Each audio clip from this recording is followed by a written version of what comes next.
Du ministère du pétrole, de l'énergie et des énergies renouvelables au secrétariat général de la présidence. Du haut de ses 39 ans, Abdourahmane Cissé vient d'être nommé ministre, secrétaire général de la présidence de la République, en remplacement de Patrick Hachi, nommé Premier ministre, chef du gouvernement. Dans un communiqué diffusé sur sa page officielle, le nouveau secrétaire général dédie sa nomination aux jeunes. Je voudrais remercier et exprimer ma gratitude au président de la République, son Excellence M. Alassane Ouattara, pour la confiance placée en moi ainsi qu'en tous les jeunes, en me nommant ministre, secrétaire général de la présidence de la République. Mais qui est l'homme? Né le 6 août 1981 dans la commune populaire de Treichville, Abdourahmane Cissé a fait ses classes primaires et secondaires en Côte d'Ivoire. Puis produit de l'école publique ivoirienne, il obtient en 1999, à l'âge de 18 ans, le bac C au lycée moderne de Grand Bassam avec la mention bien. Fils d'ouvrier, le jeune bachelier s'envole pour la France, où il intègre en 2001, à la suite d'un concours, l'école polytechnique française. En 2005, après ses études, Abdourahmane Cissé intègre le monde de la finance internationale. Après avoir occupé quelques postes importants dans certaines structures, le polytechnicien rejoint son pays, la Côte d'Ivoire, en 2011, répondant à l'appel du président de la République Alassane Ouattara. L'ascension est fulgurante. En juillet 2012, il est nommé conseiller spécial à la présidence en charge des finances publiques, avant de devenir le chef de cabinet de la ministre de l'économie et des finances d'alors en janvier 2013. La même année, Abdourahmane Cissé a nommé ministre auprès du Premier ministre chargé du budget, puis ministre du budget et du portefeuille de l'État de 2013 à 2017. Le 10 décembre 2018, l'ingénieur de formation retrouve le ministère du pétrole, de l'énergie et des énergies renouvelables. Titulaire d'un master en économie et gestion des ressources pétrolières, la nomination du ministre Abdourahmane Cissé est vue comme l'expression de la volonté du président de la République de passer le flambeau à une jeune génération. La sous-région ouest-africaine déterminée à mettre fin au phénomène de la traite des personnes. C'est l'objectif de la visite du HTS, le secrétariat ghanéen de la lutte contre la traite des personnes, à la ministre ivoirienne de la solidarité, de la cohésion sociale et de la lutte contre la pauvreté. Accompagnés des responsables d'Expertise France, les autorités ghanéennes sont venues exprimer leur volonté à renforcer la coopération avec la Côte d'Ivoire pour éradiquer le phénomène. C'est pour montrer encore une fois l'importance de la collaboration qui, à la base, est l'objectif principal de notre présence ici. Donc je tiens encore à lancer un message fort à toutes ces personnes-là qui pratiquent la traite pour qu'elles comprennent que ça va devoir s'arrêter. Nous sommes là spécifiquement pour ça, nous allons y travailler. Et en tout cas, on tient à dire merci à nos homologues de la Côte d'Ivoire.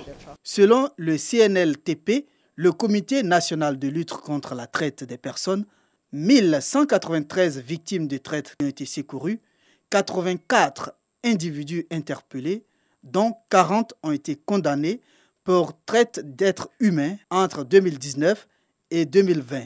Autant dire que le phénomène demeure préoccupant malgré les efforts des gouvernements. Alors, pour la ministre Mariatou Koné, le renforcement de la coopération sous-régionale en la matière est à encourager.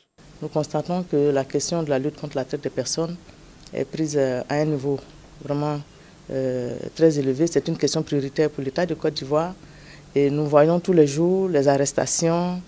Et l'objet de la rencontre, c'est de renforcer le cadre de collaboration, renforcer le système de coordination à l'intérieur du pays, mais également entre les différents pays en matière de lutte contre la traite des personnes. Une fois leur volonté exprimée, les différentes parties se sont mises au travail.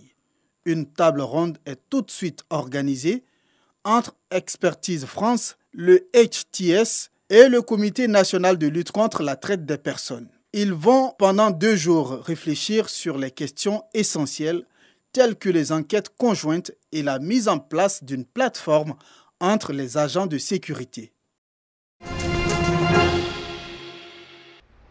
Moment spécial, mesure spéciale, chant de fanfare pour la célébration de la Journée mondiale des consommateurs dans l'enceinte de la Bibliothèque nationale au Plateau.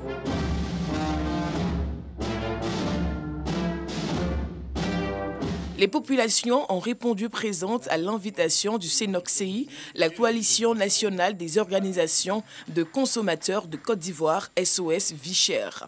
Les consommateurs ont été sensibilisés à la connaissance du code qui régit leur association.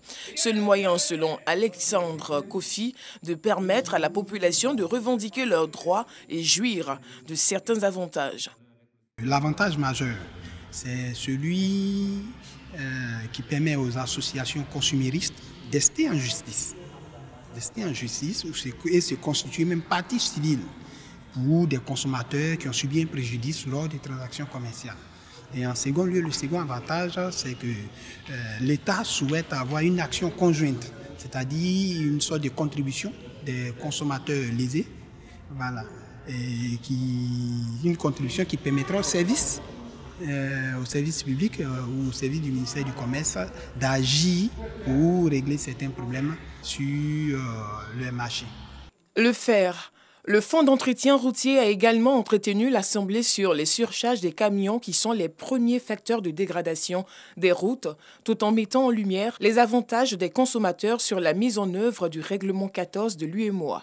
Notre combat actuel est de lutter pour que, au niveau des surcharges, les consommateurs qui dépensent en termes de contribuables pour la réalisation de la route puissent vraiment sentir que la durée de vie de nos routes est vraiment consistante et que la durée prévue pour la réalisation des routes puisse être la durée réelle que nos routes ont, parce que c'est la surcharge qui écoute la durée de vie de ces routes-là.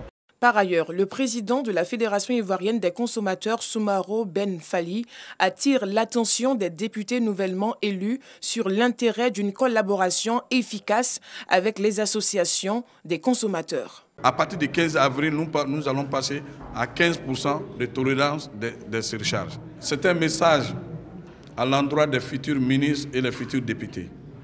Aux députés, je leur demande d'être des députés du peuple, par le peuple, pour le peuple. Tous les projets de loi qu'ils reçoivent, qu'ils consultent ceux qui les ont envoyés pour aller les représenter. Les consommateurs que nous sommes, les citoyens que nous sommes mis devant des faits accomplis, des projets de loi votés par nos représentants qui ne nous consultent pas et qui ne nous informent pas. Alors que si nous sommes consultés, on a notre point de vue à donner, il y a certaines situations qu'on peut éviter.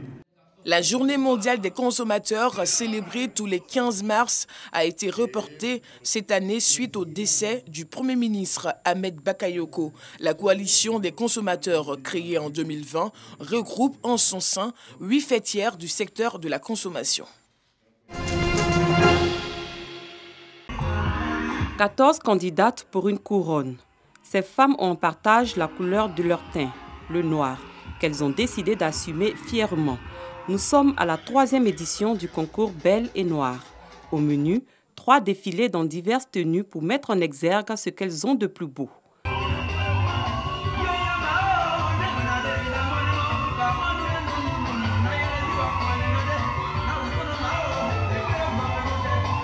À l'issue de la compétition, la candidate numéro 12, Ayakwasi Christelle, est choisie comme la nouvelle reine de ce concours qui met en lumière la beauté de la femme africaine. J'ai beaucoup travaillé, il faut le dire, j'ai beaucoup travaillé, j'ai persévéré, j'ai fait presque tout ce que les coachs nous montraient et je l'ai appliqué ce soir et vous-même vous voyez que ça a payé et je suis très fière. Ce n'est pas permis à tout le monde d'être Miss Noire parce qu'il y a beaucoup de filles qui ne s'assument pas aujourd'hui. Et moi, à travers cette élection, je veux montrer à certaines filles qu'il faut se valoriser, il faut s'aimer comme on est pour emmener les autres à nous aimer. Véritable plateforme d'échange, de valorisation et de promotion de la femme au teint noir, le concours Miss Belle et Noire est une initiative de la web humoriste et chroniqueuse télé Priscilla Dégameuse. Le teint, notre fierté, notre culture en tant qu'Africain, parce que quand on est Africain, on ne naît pas avec la teinte d'un autre continent. On est noir. Et donc mon teint, ma santé, parce qu'aujourd'hui, avec tout ce qu'il y a, tout ce que la dépigmentation cause, il est important de rappeler à nos sœurs que c'est dangereux pour la santé. Aya Christelle, la nouvelle reine du concours Miss Belle et Noire, âgée de 30 ans, est étudiante en première année à l'INFAS.